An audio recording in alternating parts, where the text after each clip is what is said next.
This is PTV World. I am Syed Shabhat and you are watching Fault Lines. 15 years after the death of Saddam Hussein, Iraq is still divided today in chaos and crisis. Not only the story of Saddam's weapons of mass destruction was a blatant lie, there is no better day that democracy has brought to people of Iraq. The monster of unemployment, poverty, hunger and starvation haunts the people of Iraq to this day. The rich nationalized oil reserves of the country are now in hands of international oil companies, while majority of people are struggling to survive. As the decreasing US interest from Iraq has taken away the attention of international media, the Federal Supreme Court of Iraq has validated the results of recent elections. That confirms the victory of Muqtada Sadr, an influential Iraqi Shiite cleric. Many take him as a possible US ally. Others believe success of him to be a setback for Iranian influence in Iraqi politics. Our team has prepared a package. Watch the package before I bring my guest to the program. My guest in today's program is Brigadier retired Rashid Wali Janjua. He is president of Islamabad-based think tank IPRI. And with him I have Nazir Moeed. He is a Middle Eastern expert based in Islamabad and often comments on the strategic affairs of Middle East. I welcome both of my guests to the program. Starting from you, Brigadier Rashid Wali. How do you think the recent development of the judgment that has been given by Supreme Court that validated the results of the election? Are you happy with this apparent move that is going to bring Muqtada Sadr in more power? Yes, I'm satisfied in the sense that the democratic process will gain more traction. But it's a very complicated mosaic out there. The situation is still panning out. Coalition, just won this, verdict. But there is the challenge which is yet to come of the government formation. When the president is elected, and as per the constitution, it's a very complicated process. Because as you know, Iraq is a heterogeneous blend of ethnicities, complicated mosaic of clans, tribes. So all those things are reflected in their electoral results. So there's a large diversity of political persuasions, and I believe at this point of time it's very difficult to say that whether this process will go very smoothly or whether there will be hiccups. There are external factors, there are internal factors, both are combining towards a kind of a political instability and a kind of an ambivalence on the part of those who have been elected to select the president. There are very clear divisions. On one side is Maliki-led coalition, and there is a likelihood that Maliki would like to cobble together a coalition with the help of international interlocutors to bring about a moderate face of Iraqi polity, which suits international powers, which suits the regional powers like Saudi Arabia also, which would like to keep the Iranian influence at bay. Compared to a maverick like Muqtada al-Sadr, who has in the past tried to take some views which are not acceptable to those powers who have been meddling into Iraqi affairs. And if this does not happen smoothly, I think there will be certain financial inducements offered. There would be other blandishments to cobble together a coalition, and the moderate fringe would always be having an advantage in this equation, because international powers are more receptive towards having moderates who won't like to keep forces of extremism playing into the Iraqi politics, and to this end, I think American presence will also matter a lot, because Brigadier Sahab, taking advantage of your presence here, can you tell my viewers about the background of Muqtada Sadr? How does he climb the ladder? He's been a person who has resisted the US occupation. He has some inroads into the religious system of the country as well. Tell us more about him.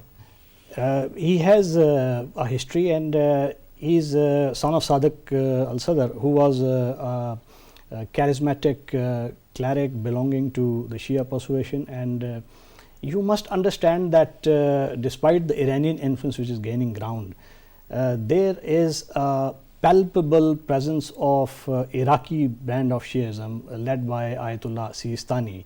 So there is a competitiveness inherent between Ayatollah Sistani followers and the followers of Iranian based Ayatollahs.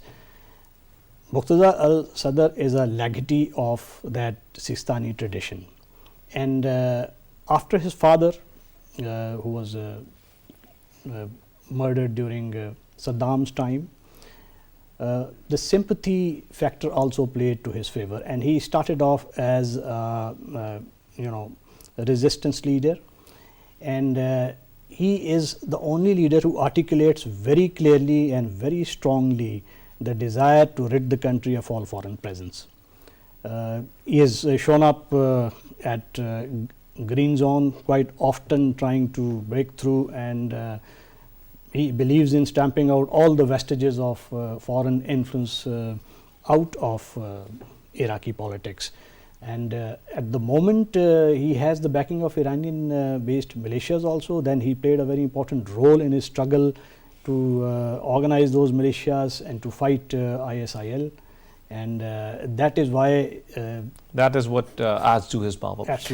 Coming to you, Nazir Mueed, how do you see his presence in the political landscape of the country, and will you agree with the comments made by Brigadier Rashid Wali that he has support from the Iranian side as well? Well, Muqtada Sadr, he had good relations with Iran before, but currently the situation is different. Now he's out of the Irani umbrella, and he's not fulfilling the Irani agenda in Iraq as the other parties are fulfilling that agenda. Those parties have lost the popularity in Iraq, and that's why they couldn't win the recent elections. Muqtada Sadr, he gained this popularity from his father as well, and he's very popular, especially in the middle and in the south areas of Iraq, where the majority Shia are settled. He have disagreements with Irani policies in Iraq and in the region. That's why the Iranian are no more supporting Muqtada al-Sadr, but still they have relations, and Iran have accepted his win in the elections. And they are not. They are trying to coordinate for the future of Iraq. And is it? We have discussed Iran so far more than 7 times in the last few minutes, and that actually reminds us the fact that the role that Iran plays in Iraq's politics has increased manifold during last 15 years. Once United States took over and Saddam Hussein was killed, was assassinated. How do you see this increased influence of Iran in Iraq's politics? Well, the relation between Iraq and Iran is as usually between any neighbor countries. It's a historical relation, but it was more negative relation than positive relation, even in the history and in the present. There was, we should remember that there was a huge war between Iran and Iraq in the 80s, which kept a lot of effect on the people of Iraq and Iran and the political systems of regimes of both countries. After the Americans took over Iraq, there was coordination between them and the Iranians, because the Iranians are a big power in the region, and they have a lot of interest in Iraq as well, and they have the Shia, which are around 50% of the Iraqi population. So the Iranians won the political system in Iraq, and since 2003 they are running the Iraqi system with their alliances in Iraq. Brigadier Janjua, United States helped a lot to bring democracy. There were two major objectives. One was to take weapons of mass destruction that were never found. The other one was to bring democracy. Now, the kind of democracy that Iraq has been gifted with the use of kinetic force and military force by the United States, hasn't yielded results like it failed in Afghanistan. It didn't deliver for the people of Iraq as well. Iraq today stands a poorer state versus Iraq under Saddam's control. So how satisfied you are with the political structure that United States has gifted to the people of Iraq? Some believe it plays a major role as a major impediment in Iraq's development as a political system, as a political democratic system. I tend to agree partially with you, because in order to understand Iraq's current political trajectory, we need to understand its past. And this electoral process, which was started in 2005, prior to that, it was entirely a different dispensation. It was an authoritarian dispensation under an autocrat who was deposed by Americans. And for a very long time, Iraq was under a stable autocracy, so to speak. And even the people were, inured of a kind of existence in which the basic public goods were being provided. Excellent road infrastructure was built. All the, basic needs were being met. There was no hunger, there was no poverty. Education and health indices were quite high. And in a way, it was a kind of a welfare state. Welfare state, people were going there for employment, due people to were going there for work. Their oil wealth and all. Now, this gave a kind of a, environment in which the people, though they were desirous of an electoral process and representative institutions and getting empowered, but more than that, I think they wanted the public goods, the human security. And we have seen now, if you go and visit Iraq now, you will find out that there is no conflict at the moment, but still it gives the image of a country which is still not come 100% out of that after effects of the war. And you will be surprised to know that despite the oil wealth, oil exports, everything, all the oil export proceeds are going into the import bills. So actually they are running a deficit. Brigadier Rashid, you're right, but my question is about the political system that has not been able to, let alone delivering, even to bring the people of Iraq together, and still to this day, I mean, even the leading party that has been declared winner doesn't have a big majority. So do you believe the system has some flaws innate, or is it just taking more time for some other reasons that I cannot see from here? Yes, it has the flaws. The biggest flaw is that it is based upon coalition building, which is very difficult in a disparate and diverse country like Iraq, which has a lot of ethnicities and lot of clans and lot of sectarian denominations vying for the political pie. So it's very difficult for them to cobble together a majority to elect the president as the first step, and then the president has to nominate, though it's not in the constitution written, but it's a de facto practice that president would be from the Kurd and speaker would be Sunni and prime minister would be Shia. But in order to get there, it's not necessary that the actual electoral strength gets reflected into the majority, because there's a lot of chicanery that needs to be resorted to while cobbling together a majority, and this gives leverage to those external powers with their financial inducements, because the economy is still in a precarious situation. There is no industrial productivity. Every eatable item, food items are coming from Iran, and the apparel and electronics, Turkey is dominating.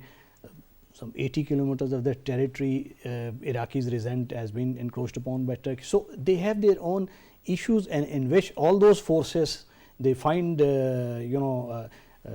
opportunity to influence, and the true representative voice of Iraqis might not reach the power pulpits. So this is the biggest flaw. But I believe this is the system that has been bequeathed to them. It is not an organic system that has developed per se from the grassroots, because Iraqis were not perhaps given that opportunity and chance. But this is what they have, and my sense is that in times to come, if this process is allowed to continue and external meddling is reduced, Iraqis might come up with the indigenous homespun organic system with a lot of with repetitive cycles of electoral process. They might consolidate this, but in order to go there, I think they need definite help, and Pakistan can act as a balancer, because the Baghdad peace process, Saudi Arabia is also playing its part to to cool down that acrimony between Iranian based militias and those Sunni elements. Pakistan, I think, needs to play a part of a balancer, to lean upon Saudi Arabia, to request Saudi Arabia to help Iraq stave off the external influences, which are quite destabilizing. And considering this political structure and the system that they have, which is essentially based upon a very complicated system of consensus building and electing a president. First they elect a president, unlike our Westminster polity, the leader of the house, the party with the largest majority, is not asked to form a government. Here Muqtada al-Sadr has got the maximum chunk of votes, Fatah coalition has some chunk of votes, then Kurdish KDP has, then there are, you will be amazed to know, there are Shia parties, small parties around the Karbala belt who are pro-Sunnis.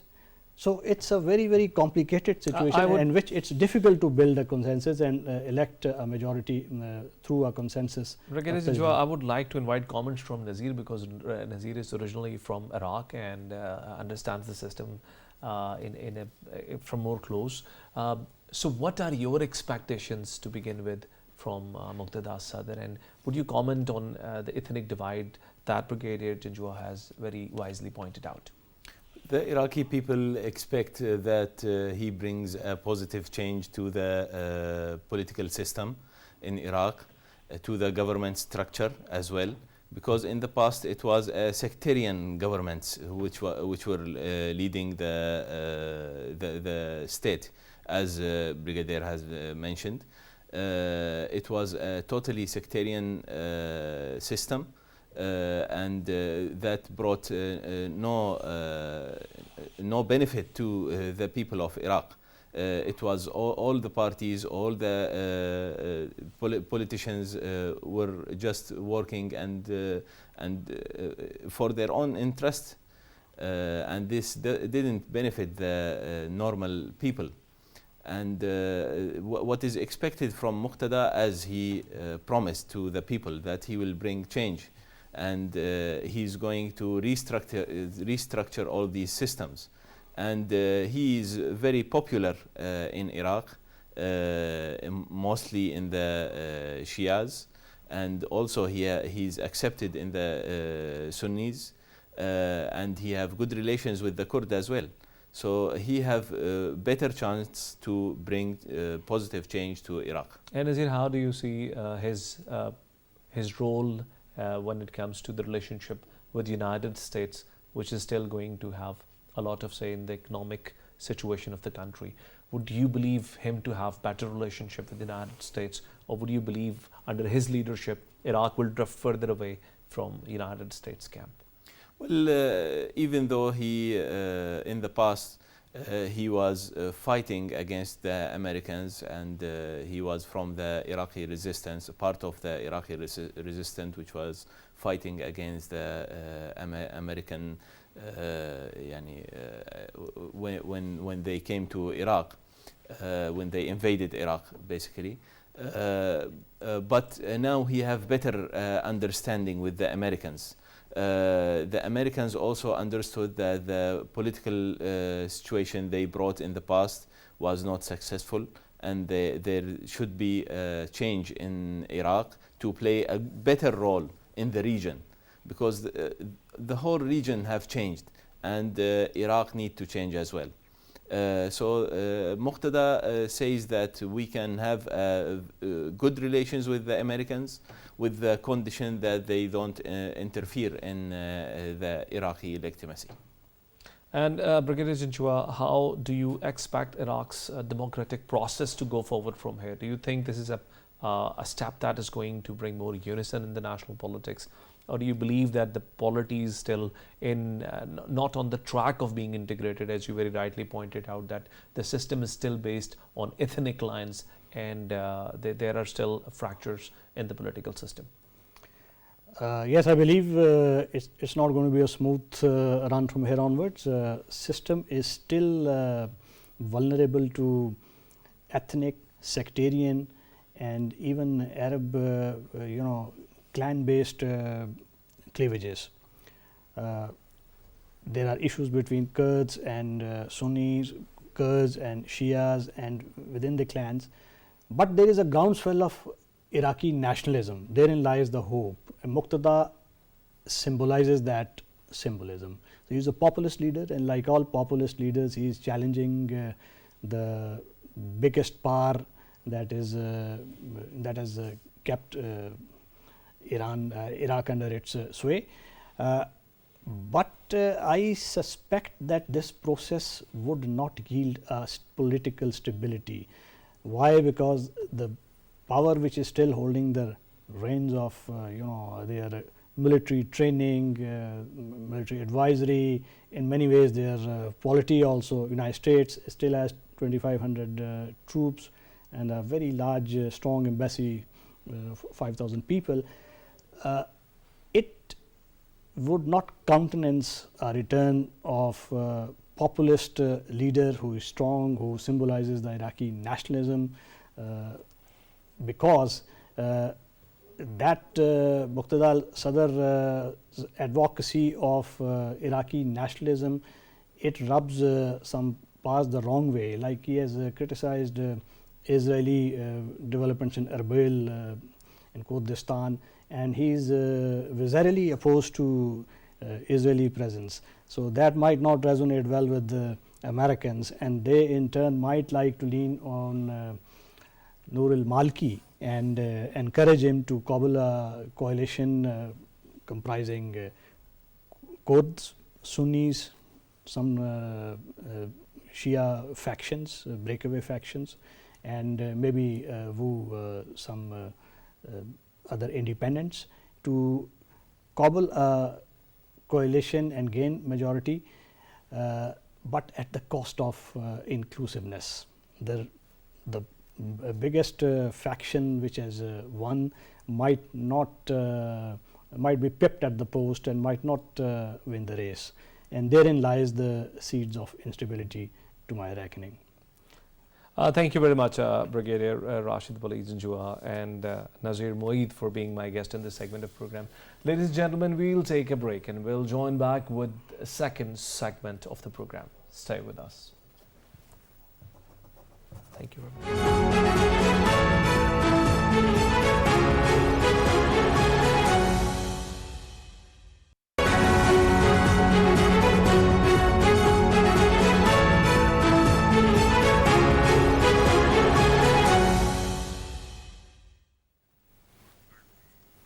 Welcome back. Under the hate-mongering leadership, India today is a land of intolerance, thriving in the cradle of violence. The deplorable tightening of administrative screws in illegal occupied Kashmir Valley, brutal eviction drive in Assam, or Karnataka's notorious forced conversions bill, each and every minority appears to be living under threat. Muslims take the worst brunt of the hatred. Men are routinely harassed, beards set ablaze, or tortured to death in public, while an unbelievable majority of women steps outside, fearing rape threats or abduction attempts. As long as violence was against the Muslims, there wasn't much noise in international media. But recently, the hate crimes have spiked against the Christians too, and consequently has started catching up the attention of international media. Our team has prepared a report. Watch the package before I bring my guest to this segment. Fault lines have existed in India for a long time, but violence against minorities has escalated since 2014 under the BJP nationalist Narendra Modi's government. 2021 witnessed unprecedented surge in hate crimes against minority groups, clamp down upon communications, conduct of hate conclaves, draconian laws and intolerance for dissent, mercilessly eroding democratic credentials of India. Unprovoked attacks on Muslims by Hindu mobs have become routine in India, but they evoke no condemnation or action from BJP government as hardliner RSS reigns state apparatus. Underlining vilification and demonization of Muslims, Hindu leaders including Mr. Modi's ministers and party colleagues accused Muslim men who had attended a religious gathering in Delhi of corona jihad as Delta virus began to take hold of India. In recent months, several states have introduced discriminatory laws to curb the so-called love jihad, an Islamophobic term concocted by Hindu groups to imply that Muslim men trap Hindu women to convert them to Islam through marriage. Amid growing intolerance, Christians are also bearing the brunt of Hindu nationalism, as evident by disruption of festive celebrations of Christmas when Jesus statues were smashed and effigies of Santa Claus burned. Evangelical Fellowship of India records over 305 cases of attack on Christians until November 2021. The vicious tide of hate in India is in line with RSS ideology of exclusion and Hindu supremacy, fueling brutal suppression of minorities and raising prospects of ethnic cleansing in Indian illegally occupied Jammu and Kashmir. In this segment of my program, I have with me Mr. Osama Nizamani. He's a researcher at IPRI, Islamabad-based think tank. And over the phone, I have Mr. Rizwan Nasir. He's a strategic expert and will speak to us over the phone. Dr. Rizwan Nasir, welcome to the program. How do you see the developments in India where the minorities are under immense pressure? Not only Muslims, but this time Christians are also taking the brunt of being minorities in Modi's India. First of all, thank you very much for the invitation into your program. As everyone knows, the media is much talking about this, what is happening in India, especially with reference to the minority rights in India. Actually, the better development is what would I say about minorities. Before, it was not mentioned in the international press. It was not mentioned New York Times, Washington Post. Now every newspaper, CNN, BBC, the mainstream international media is also projecting what is happening in India. Now coming back to how it started, Modi is a populist leader who started his politics back in 2002 when he was actually using this anti-Muslim rhetoric from Gujarat and just rising to the corridors of power from that anti-Muslim sentiment. He was, it's very famous, it's very well known to everyone that what happened in Gujarat. Narendra Modi, when CM of Punjab, actually invoked the Hindu community against Muslims. And I remember the time, what happened, about 100,000 Muslims were homeless, 30,000 plus people died. And the person who rose to the power corridors from that rhetoric, what can we expect from him? And now what he is doing after coming to power in 2014, he started rising again, and he started invoking the minorities, Hindus actually, against minorities, or especially Muslims, that they should be committing atrocities of Muslims. And everyone knows that what was happening because of the cow, the Muslims were lynched. And there are not only Muslim minorities, other minorities, including Sikhs, including the Dalits, they are also bearing the brunt of Modi's populist policies.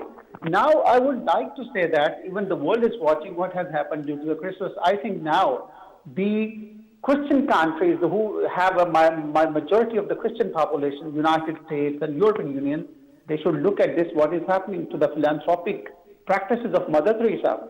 They were actually collecting the charity. The Mother Teresa founded that fund in the name of Mother Teresa. They were collecting for sake of the people of India, not for anyone, for providing them food, for providing them education and shelter. If Indian government cannot do this, why are they stopping them? And I would like to point out one thing through your program. India is a very diverse country. It is a very big country. India is talking about disintegrating other countries, including Pakistan. It is making moves as well. But I would like to predict one thing. This country will implode itself. The minorities are so much dissatisfied with the current government particularly. Even I'm hearing the Indian academics are writing about it. Indian media is highly controlled by this current government. But what is more dangerous for the world to see is this RSS ideology has penetrated into the institutions within India. That's saffron terrorism. It has gone into the even Supreme Court. The controversial decision given on especially this Babri Mosque decision, it was highly biased. And now what is happening today is just because of those anti-Muslim sentiment which actually are heightened because of the Modi. And you know what? This sake of power, whatever is being done for the sake of power, I do not see the rising and shining India that they are chanting slogan of. I see a shattered India, a disintegrated India. But Rizwan, do you agree that the very structure of Indian polity is grounded on the ethnic lines that are all coming together in this political system of unison? And if it keeps going on like that, all the ethnic minorities might just stand up and say we are not happy with this democratic system. So is it not a big problem for India in its own self, for its very democratic system that it has been consistently been so proud of? I do agree with you, your viewpoint, especially this ethnic groups in India. They are not happy what is happening in India. You know, even the Dalits themselves, they came to the protesting outside in the streets in 2014, very famous protest. Everyone was giving coverage. You can see even Sikhs, what happened to the farmers. These three laws which were enacted recently, they were repealed now because of the pressure by the Sikhs, especially Punjab, which contributes 30% to the produce, especially the food and the milk and rice, wheat to India's whole population. They were also in the street. Now, as you were just mentioning yourself, this dissatisfaction, this highly dissatisfaction is not just going to go away because this is likely to rise. And the minorities, they may claim that we don't want to stay with you. And I would like to draw your attention towards the 80s when there was Operation Blue Star conducted just in the Golden Temple. And what was that? Actually, the Sikh community, they said, we are not happy with you, how you're treating with us. And then afterwards, you have seen then their prime minister was assassinated as a revenge of that, what happened in the Blue Star. India is trying to just hide these realities from the rest of the world. And recently what they have done in Kashmir, I often say on any platform, I say this, what they have done in Kashmir, so the Kashmiri people, the Kashmiri youth, their sacrifices, their generation to generation sacrifices, they are not going to be wasted. The people will rise against them, the people will demand, and not only the Kashmiri people, the world's same voices will be with them, they are with them. But what I'm waiting from is just the great powers who are just still paying blind eye because of the India has emerged as a strategic partner for the United States against the rising China. That is unfortunate as well because America just see as a strategic partner and the real issues of human rights are not being paid attention. Rizwan, let me take Osama into the conversation at this point. Osama, there is a criminal silence in the power corridors of United States as well as in United Nations, where India has always remained very vocal against Pakistan, leveling allegations of sponsoring terrorism, of sending terrorism inside India. But now, the Modi's India itself has become a showcase of talent of terrorism that it is showing to the entire world, and there is a killer silence. How do you see that? I think you're right in terms of the fact that the kind of retribution that should have come in terms of the ongoing human rights violations within India, especially with respect to the kind of persecution that we see of the minorities in India, it hasn't come out as it was being expected. And to also add some more sentiment to this, I think, like for example, if we look at the recent suggestion that was given out in 2021 by the US Commission on International Religious Freedom, that actually proposed putting India on the red list.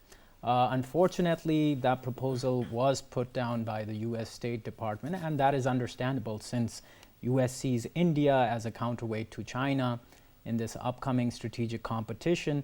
I think I would second Rizwan's point that somehow, political expediencies or perhaps say geopolitical expediencies have, taken precedent over a serious concern that is developing and that is brewing within India itself. This actually, gives rise to this concern that if international actors would not act in time, perhaps we are seeing a worse tragedy unfolding in India itself. And unfortunately, a very large size of minority can be at the receiving end. And I think it was rightly amplified by even pro-India politicians in Indian-occupied Jammu and Kashmir like Farooq Abdullah, who also feared, seeing a civil war in near future, and also Nasiruddin Shah, given the kind of hate speech and the call to genocide was being undertaken at this so-called religious parliament by right-wing Hindutva political, parties. I think Nasiruddin Shah himself also categorically put it that, if it would come to this, then, Muslims would be forced to defend themselves. And he said, the possibility of a civil war cannot also be ruled out. So I think this is very, very, very serious, given the kind of silence that we're seeing. It's not a complete silence, but the kind of response that should be coming, not just from the international media, though we've seen some response started pouring in, especially since we've seen, the kind of treatment that has been met out to Indian Christians, especially in the last few weeks, in the run-up to the eve of the Christmas itself. I think it presses the point that it actually should also bring in more resounding input from the political leadership also. Osama, let me go back to Rizwan. Rizwan, you just heard what Osama has said. Tell me, where are the saner voices in India? India has such a huge landscape. It has such a large media industry. There are so many newspapers, television channels. How BJP government has so far managed to keep a pin drop silence in this entire media landscape of India? India has been always so proud of its media industry, and its media industry has a far-reaching audience across the world. Well, recently I would like to refer to the Indian Chronicles, what had unfolded. India had launched a very organized campaign against Pakistan and China. And through that campaign, there were many false, fake channels which were funded by the And those were just aimed at maligning Pakistan's image. Whatever Pakistan is trying to achieve at a diplomatic front, it was neutralizing that. Now coming back to your question, India is such a big land, is having so much investment in Bollywood, in media, and it has even its media channels. They have collaborations with the New York Times, Washington Post. And the problem is that how India is managing this.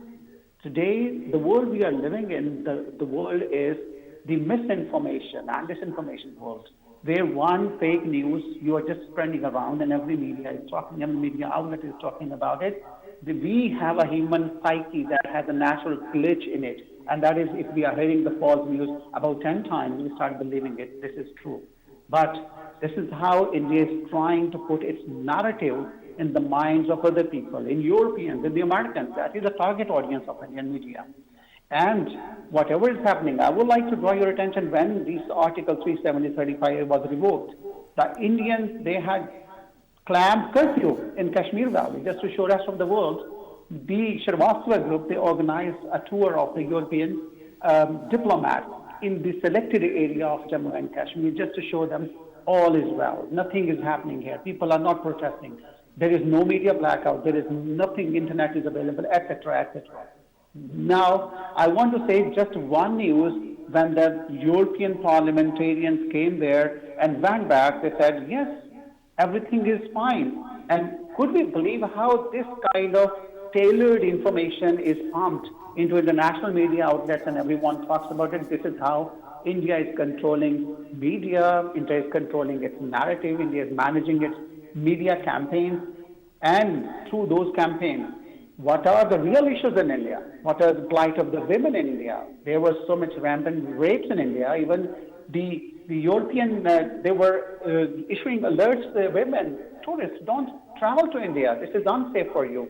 And now what happens? They are trying to cover the real issues of the minorities in India, of the violence, rapes, and even the basic necessities, the toilet construction. They do not have the proper. Even the farmer campaign was trying to show that actually Narendra Modi has promulgated some favorable laws for the farmers, but they're not those. This is how India is trying to project its image in the rest of the world. India is rising. India is a secular India. Now, actually, that picture of secular India is badly tainted. No one is going to believe it. And Indian media campaigns are badly failed. Thank you, Rizwan, for pointing out the secular India's image, and thank you for being a guest in my program. Osama, this image of India being a secular state has been the strongest strength of India, besides being the world's largest democracy. Do you think there are challenges with this statement now, and it might not set into the right context after what has recently happened against the Christianity? Because I believe the West was under an illusion that this hate crime will only remain against Muslims and Sikhs. Now the fire has got the attention of international media as well. Yeah, I think the international media, I like to do some kind of justice to international media also.